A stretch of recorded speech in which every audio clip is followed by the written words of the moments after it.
Bienvenidos a La Hora del Museo, el podcast del Museo Histórico Nacional. Identidad, cultura, patrimonio y más. Soy Rocío Muñoz y te invito a un encuentro diario con la historia y sus protagonistas.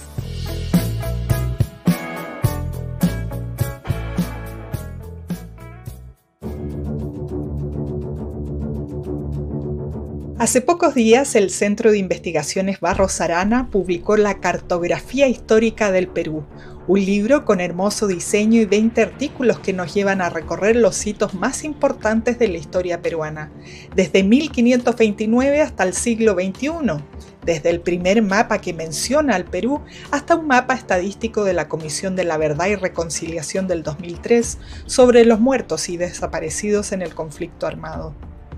Están conmigo Jaime Rosenblit y Arturo Molina del Centro de Investigaciones Barros Arana. Con ellos vamos a conversar sobre la historia que nos cuentan los mapas, que muchas veces nos hablan de fronteras que se movieron, pero también de exploradores que desafiaron lo desconocido y de tierras que alguna vez fueron territorio de sueños. Bienvenidos Arturo, Jaime, qué gusto tenerlos aquí en el programa y gracias por aceptar esta invitación desde el Museo Histórico Nacional. Muchas gracias, un placer estar acá. Muchas gracias, Rocío, por la invitación. Un gusto tenerlos aquí y hoy día vamos a salirnos un poco de la historia local para ir a conversar, de un gran proyecto que yo estoy aquí revisando en mis manos, que trabajaron en último tiempo, que tiene que ver con la cartografía de Perú. El mundo de los mapas es fascinante y, hay muchas curiosidades que yo quiero resolver con ustedes el día de hoy. Y lo que más me llama la atención es que desde Chile se trabaje en un proyecto como este. Jaime, cuéntanos, ¿cómo se forjó esta idea? Esto de estar exportando de alguna manera la edición y el diseño, la confección del libro. Bueno, este es un proyecto que se remonta a la época en que la gente se juntaba por Zoom, más o menos año 2021. En ese entonces estaba Rafael Sagredo dirigiendo el Centro de Investigaciones Diego Barros Arana, y la editora de este libro, Elizabeth Montañez, nos contactó para proponernos que nos encargáramos justamente de la edición de la cartografía histórica del Perú, en atención a que el Centro de Investigaciones Diego Barros Arana ya tenía acopiada una importante experiencia haciendo libros de mapa. Nosotros teníamos del año 2013 la cartografía histórica de Chile, que es distinta a este libro, pero es un ensayo de trabajar con mapas. Y tenemos varias publicaciones que contienen cartografía, giran en torno a cartografía, en la colección Fundamentos para la Construcción de la República hay 3 títulos por lo menos que son abundantes con mapas, imágenes, y sobre todo porque teníamos una experiencia con la Municipalidad de Santiago. Nosotros teníamos un convenio de editarle un libro cada 3 o 4 años que salía de la Dirección de Obras y que era hecho por arquitectos.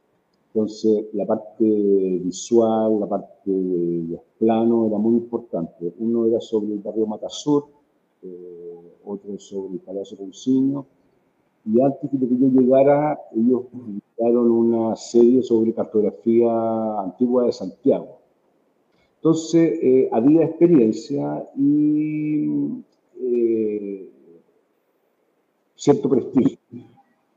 Entonces, a partir de esta búsqueda, nosotros nos encontramos con esta oportunidad y nosotros nos miramos de inmediato con Rafael, que era una oportunidad para seguir avanzando. Entonces, cuando ya este libro estuvo concluido, son 20 artículos de diferentes autores, ya Rafael había dejado la dirección, entonces conversamos con Arturo la labor que teníamos delante. Entonces, los criterios para emprender este proyecto fueron tener un libro bonito, tener un libro en que dialogaran contenido e imagen, que no solamente fueran adornos, sino que la lectura se complementara con la observación de los mapas. Y finalmente que tuviéramos un libro, si no económico, al alcance del público que estuviera interesado. Entonces, combinando esos tres pilares, es que concluyó esta obra y que en ella hay un diseño muy riguroso, muy cuidadoso, a cargo de Arturo, que le puede dar más detalles de su labor. Bueno, yo quiero que conversemos harto con Arturo, pero aquí tengo una duda. ¿Estos mapas o parte de este material estaba siempre en Perú o algo de esto reposaba en los archivos del Centro Barros Arana o de la Biblioteca Nacional? Todo material disperso en bibliotecas del mundo.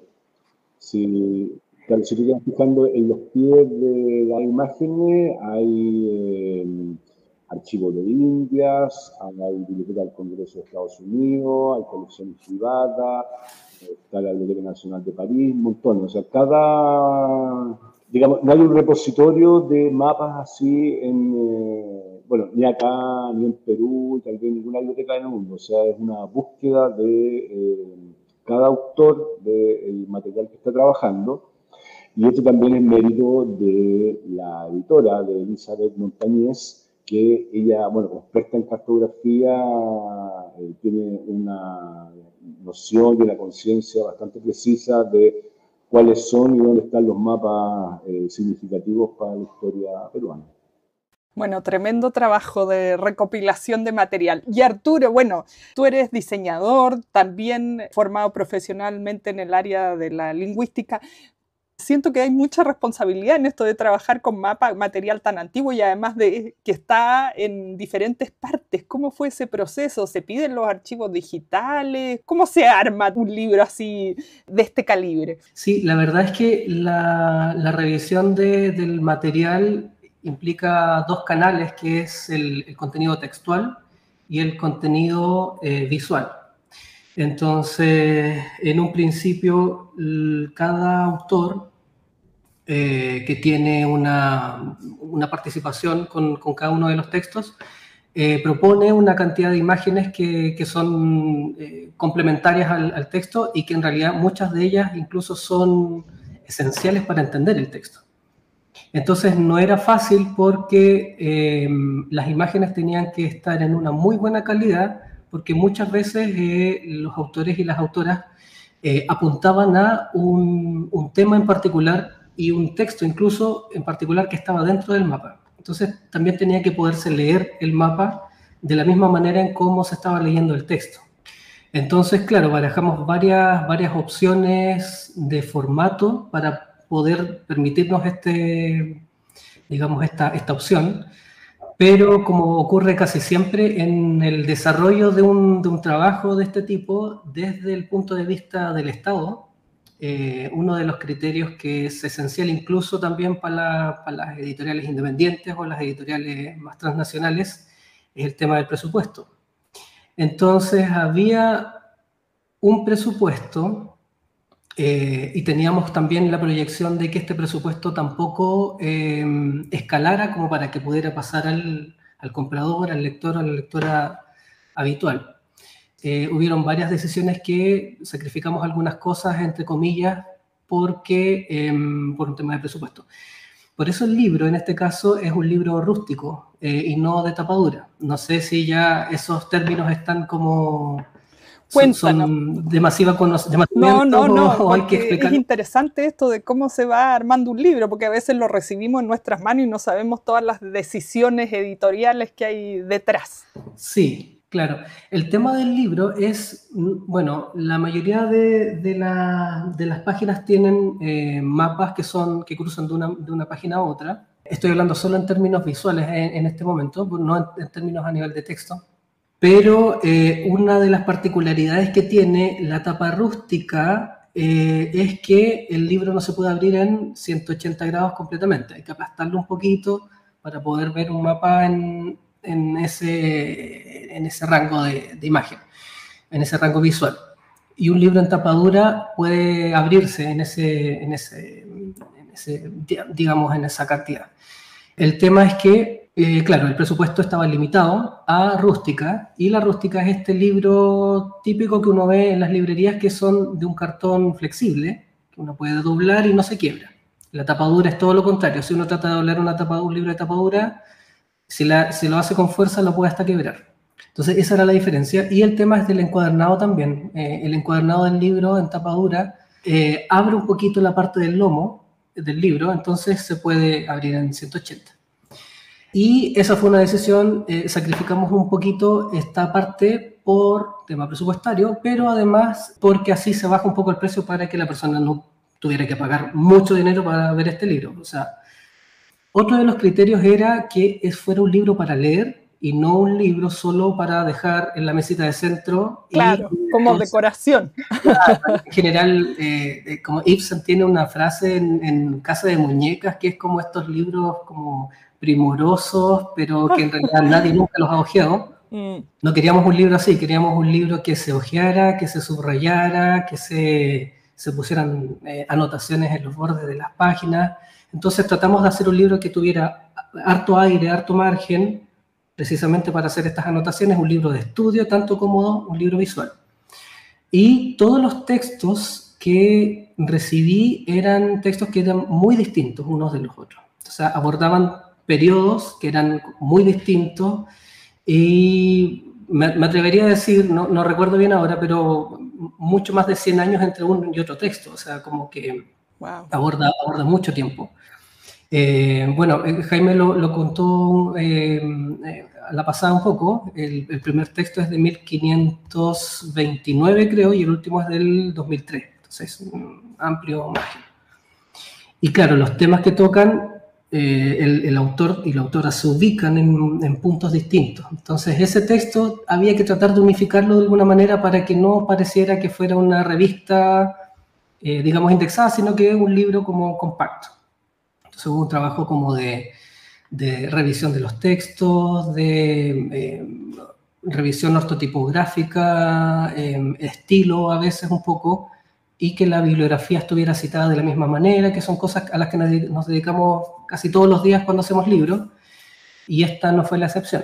Entonces cada autor y cada autora citaba de una manera muy particular, citaba y hacía las referencias de una manera, entonces había que transformar todo eso. Y eran 20 artículos, aproximadamente de 15 a 20 páginas cada artículo, más imágenes. Y ahí, bueno, tuvimos que hacer ese trabajo y además solicitar las imágenes en alta. No logramos conseguirnos todas las imágenes en alta. Y lamentablemente eso, cuando ocurre, se sacrifica un poco lo visual, pero no se pierde información, se pierde un poco de estética nomás. ¿Y qué pasa ahí con esas imágenes como tan digitalizadas? Pero algunos mapas, ya lo decían, 1529, es cosa de ver la portada del libro. ¿Se les hace alguna edición así como de retoques de color, por así decirlo, como una restauración para que se vean bonitos en el libro, sean legibles? Sí, se hace un retoque de color principalmente, no se interviene la imagen, digamos, como no se interviene el contenido de la imagen. O sea, si hay tomamos el criterio de que si la imagen estaba rota en una esquina, no corregíamos esa rotura, digamos. Hay otros estilos en los que los otros editores tratan de corregir todas esas cosas para que no sé, para tratar de emular la forma en que estaba originalmente la imagen. Pero a mí personalmente y en general lo que hemos estado haciendo ahora es mantener las marcas del tiempo, digamos, en los mapas. Y el criterio del color es más que nada para que se vean colores relativamente uniformes. Pero, claro, hay mapas que están un poco más amarillos por el paso del tiempo y hay otros que están incluso mejor conservados que otros.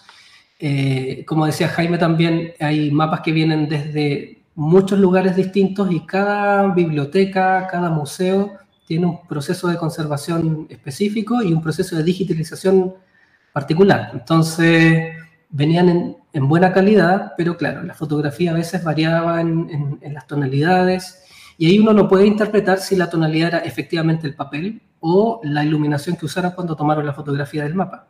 Entonces, es un poco interpretar, un poco de ojo, Y la idea es, claro, mantener esa coherencia visual para tratar de que los mapas no se vean unos muy amarillos y otros muy, muy oscuros.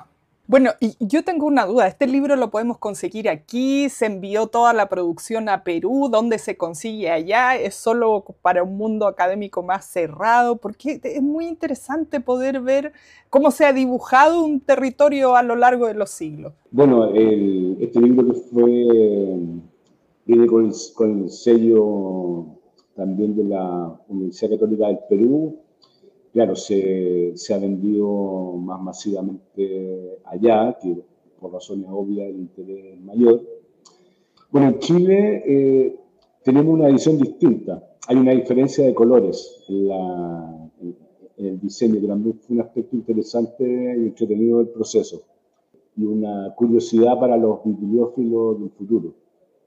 Acá se puede comprar en la librería Amanda Labarca de la Biblioteca Nacional. Tenemos un tiraje más chiquitito. En cambio, en Perú, la Universidad Católica es un tiraje más masivo que ha resultado un éxito de ventas, por lo que nos han contado. Y además, algunos críticos ya lo eligieron el mejor libro de historia peruana del año 2024.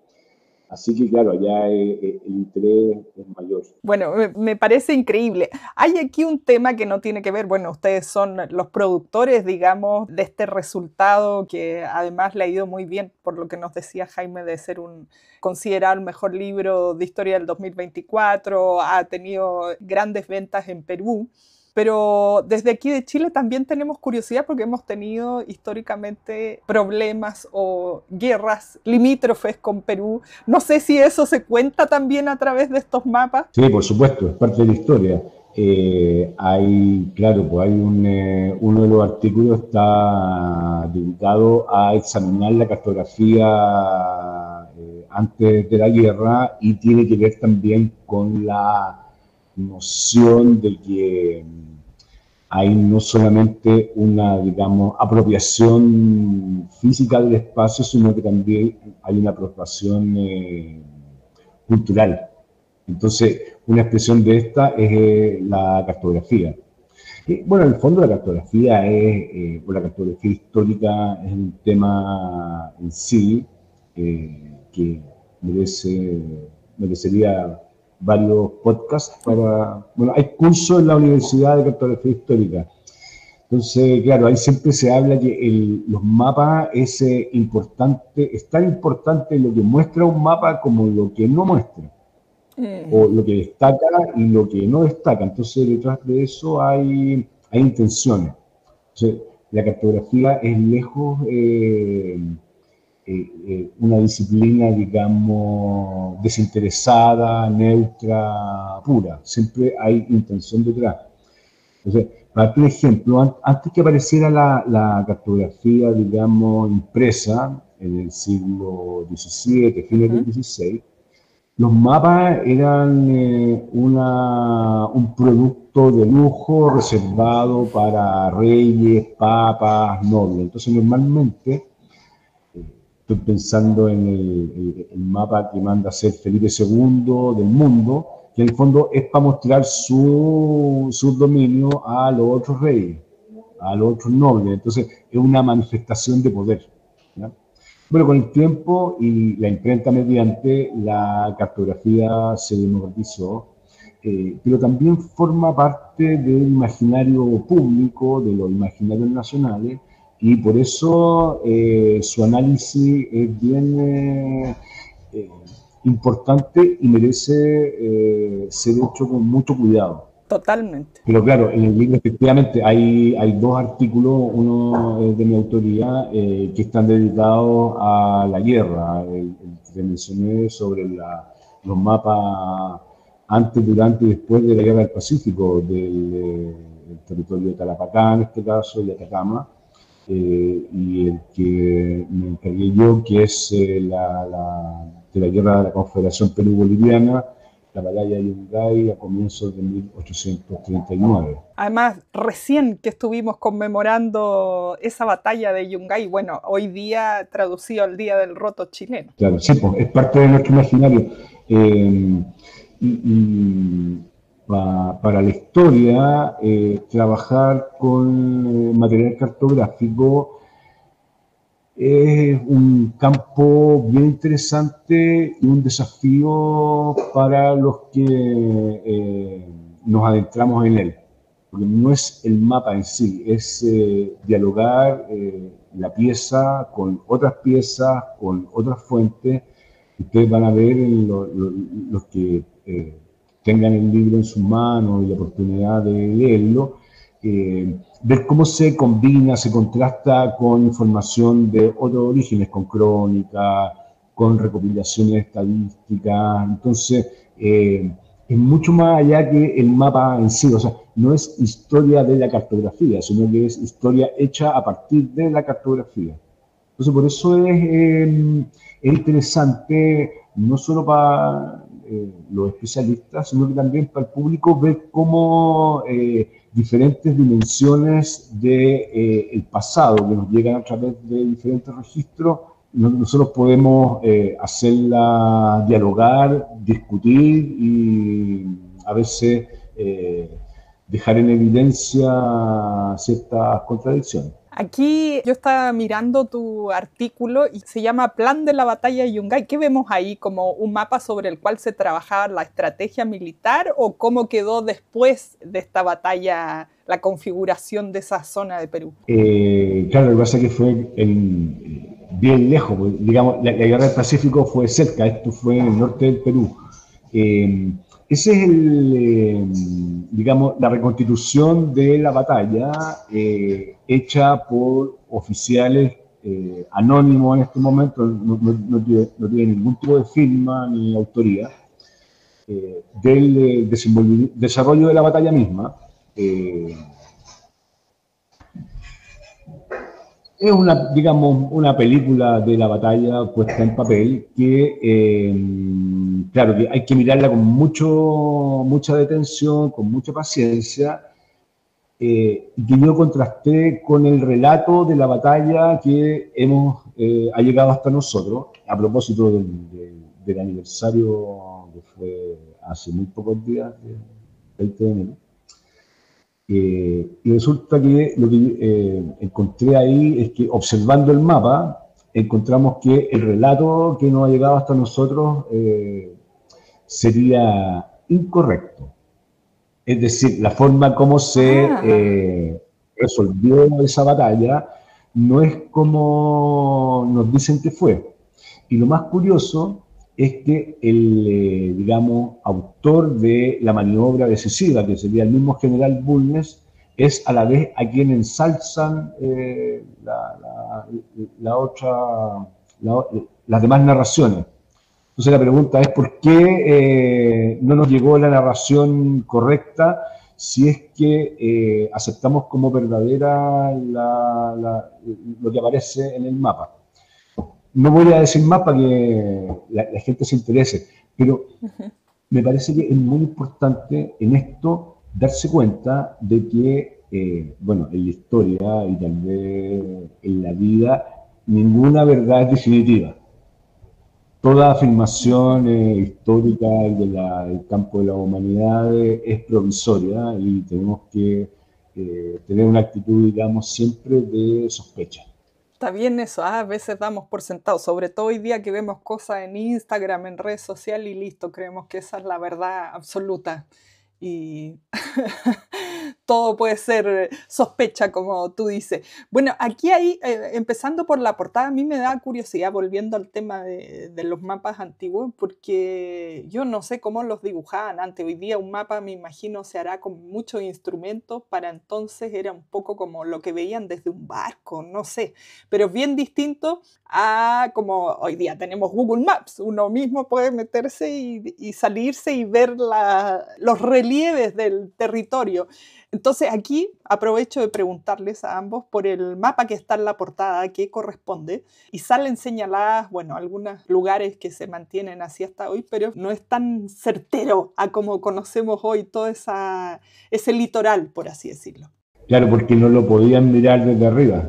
como nosotros. Exactamente. Claro, ese es el mapa de Diego de Ribeiro, el primero que escribe la palabra Perú en un mapa en el año 1529. Entonces, esto es muy, muy poco tiempo después de la conquista española de Perú. Entonces, el cartógrafo reunía el resto de la cartografía que existía, pero también iba renovándola o actualizándola, como diríamos ahora, a partir de las observaciones que hacían, sobre todo marinos. Los pilotos llevaban una bitácora de su viaje, tenían un derrotero, que es, digamos, un manual de navegación, que por fines prácticos tenía que ser actualizado. La forma de la costa, los accidentes geográficos importantes que tenías que tener presente para visualizar en el momento que ibas navegando en un sector específico. Imagínate que alguien va atravesado el Atlántico y llega a la costa americana, entonces le dicen, mira, fíjate que estos cerros los vamos a llamar Pan de Azúcar, y cuando estés en este lugar significa que hay una desembocadura de agua dulce, donde te puedes cargar agua, donde te puedes alimentar, donde hay pueblos originarios que son amistosos con los visitantes. Entonces, todas esas anotaciones necesitan una descripción geográfica lo más precisa posible, y que después el cartógrafo tiene que reunirla, estudiarlas, contrastarlas y finalmente dibujarlas.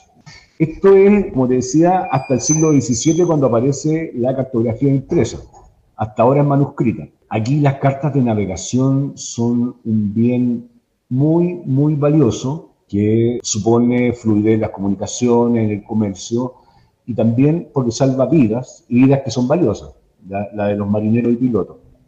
Entonces, el cartógrafo hace el ejercicio de reunir esta información y llevarla al plano. Cuando aparece la imprenta, la cartografía se hace a partir de planchas. Entonces, toda esta información, en vez de dibujarla, es grabada en planchas de cobre que, mediante una reacción química, se lleva al papel. Y después, según el costo del mapa, de la carta, se puede colorear, se puede, todos los caracteres, todas las palabras, las ubicaciones están escritas. Entonces, esta es una cartografía ya más, como te dije recién, más masiva, y donde el perfeccionamiento de una sobre otra va a requerir de muchas contrataciones. De hecho, en esta época, siglo XVII, es en Holanda donde viene la gran producción cartográfica, y las planchas se venden de un cartógrafo a otro, se quedan en la familia, después pasan de a otra familia, y si alguien quiere introducir una mejora, va a tener que generar una nueva plancha. Entonces son decisiones importantes. Ah, qué interesante esto. Nunca me hubiera imaginado que se hacían así los mapas. Bueno, aprovechando eso, quiero que nos saltemos igual a otros mapas que uno piensa siempre un mapa así como de manera territorial, y no solo esos mapas hay aquí, hay otros mapas que muestran ciertas situaciones políticas, por así decirlo, que fue viviendo Perú. Quiero que hablemos de los mapas del último tiempo, pero ¿qué hay de, Arturo, seguir una línea estética que, como tú decías, vaya en coherencia con el relato que van teniendo estos mapas? Porque hay decisiones de color, de tipografía. Me llama mucho la atención este arte de armar todo un cuerpo que finalmente dé vida a un libro. Claro, o sea, idealmente el libro tiene que mantener una coherencia a nivel tipográfico y digamos, de color, a lo largo desde la primera hasta la última página, y en realidad la elección de cómo posicionar la imagen pasó más por un criterio de qué contenido estaba refiriendo el texto sobre esa imagen para darle más protagonismo a la imagen. Hay imágenes que son mucho más grandes, y hay algunas imágenes que incluso se salen de la caja de texto, de la caja que yo demarqué para el propio texto, precisamente porque habían detalles que un autor en particular, por ejemplo, mostraba un texto de un mapa que era muy largo, muy extenso. y era una frase completa. Entonces yo leí la frase en el mapa y dije, bueno, esta imagen yo no la puedo cortar, tampoco la puedo hacer demasiado chica, tampoco la puedo poner de una página a otra, porque si no se cortaría a la mitad. Entonces tuve que arreglármelas un poco para que ese contenido no se viera truncado por la forma en cómo yo disponía la imagen. Entonces hay algunas cosas que estéticamente quizás no se ven tan bien. Traté de mantenerme dentro de los márgenes, digamos, pero una de las cosas que yo privilegié en este caso en el proceso de diseño y de edición fue que las imágenes, los textos dentro de los mapas, si estaban referidos dentro del contenido, pudieran ser relevantes y pudieran leerse por el autor y por el lector, digamos. Pero claro, el tema del contenido también implica, por ejemplo, en el mismo texto de Jaime, implica no mostrar imágenes antes de que llegue el punto de quiebre del relato. Porque en este caso, lo que hizo Jaime con su artículo fue escribir un relato corto, es una novela. O sea, yo por lo menos disfruté mucho la lectura de ese texto, porque al final tiene un plot twist tan importante, y yo decía, si pongo esta imagen antes de ese plot twist, la gente probablemente se dé cuenta o lo vea antes, es un poco como de sexto sentido casi. Entonces era súper interesante ver cómo el relato iba armándose a lo largo del texto, pero a lo largo de las imágenes también, y cómo llega al punto en el que es el punto más alto del texto, y ahí empezar a mostrar las imágenes tal cual las está disponiendo el autor o la estaba pensando el autor. Entonces también tiene que ver un poco con eso, con cómo el relato también va construyendo la disposición de las imágenes. Y claro, las primeras imágenes son muy relevantes porque son imágenes muy antiguas y de poca difusión. Entonces tenían que ser muy grandes. Y curiosamente las últimas imágenes, las imágenes más contemporáneas, son imágenes que no estaban en buena calidad. Entonces ahí tuvimos que reducirlas un poquito.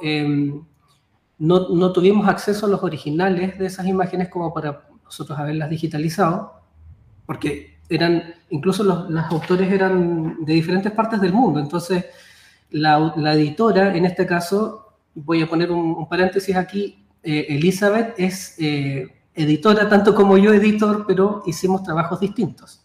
O sea, ella es la editora a nivel de elegir qué texto amerita estar dentro de este libro y qué texto no. También hizo un poco de corrección porque nos ayudamos entre todos a poder realizar este texto, pero ella decidió qué textos iban y qué textos no iban. Y yo me metí en el contenido. Para cerrar, o sea, Elizabeth está en Austria, creo, entonces tampoco podíamos pedirle tantas cosas a ella y teníamos un uso horario distinto. Entonces, claro, la relación con los autores era un poco enredada para este tipo de libros. La coordinación era difícil, pero lo logramos al final. Y claro, unos detalles. O sea, uno cuando revisa textos, a uno le gustan más textos que otros porque entregan cosas nuevas. Uno de ellos, por ejemplo, es el de Jaime, pero me sorprendieron mucho los dos últimos textos, los del terremoto de 1970 de Perú y los del el texto de reconciliación del 2003. Son textos brutales porque muestran una realidad muy cercana. Quizás los textos antiguos muestran una realidad que no es tan cercana, son textos igual de altísima calidad, pero claro, a mí me llegaron muy de cerca porque eran textos que uno los podía ver, yo me ponía a googlear y a buscar la información y eran brutales. Entonces son textos que uno puede confirmar, así como derechamente con datos ahora actuales. Y claro, una de las imágenes también me dediqué como a buscar imágenes que estuvieran en mala calidad acá en el libro. Las busqué también en internet. Por ejemplo, el informe de reconciliación está en internet, entonces de ahí pude extraer algunas imágenes para poder utilizar. Porque claro, a veces los autores no mandan las imágenes en la mejor calidad. Y al final fue eso, o sea, es como que ese es el proceso, tratar de que la calidad principalmente de las imágenes fuera óptima para la lectura. más que para la estética. O sea, la estética es un punto importante, pero aquí el contenido era el que manda. Esencial, claro. Bueno, qué interesante esto, de recibir, además, como Jaime decía, esto en época de pandemia, con reuniones por Zoom, autores que viven en diferentes países, material que tiene 400 años de distancia uno de otro, desde el 1529 hasta el siglo XXI, y recibir todo eso, tu parte, Arturo, y poder ya darle vida a este libro precioso.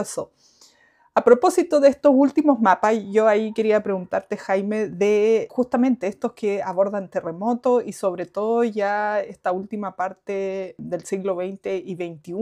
¿Qué tipo de mapas son esos? Porque hablan de situaciones que yo decía que no son netamente o clásicamente territoriales. Claro, lo que pasa es que el terremoto de 1970 fue más o menos el mismo sector de la batalla de Yungay.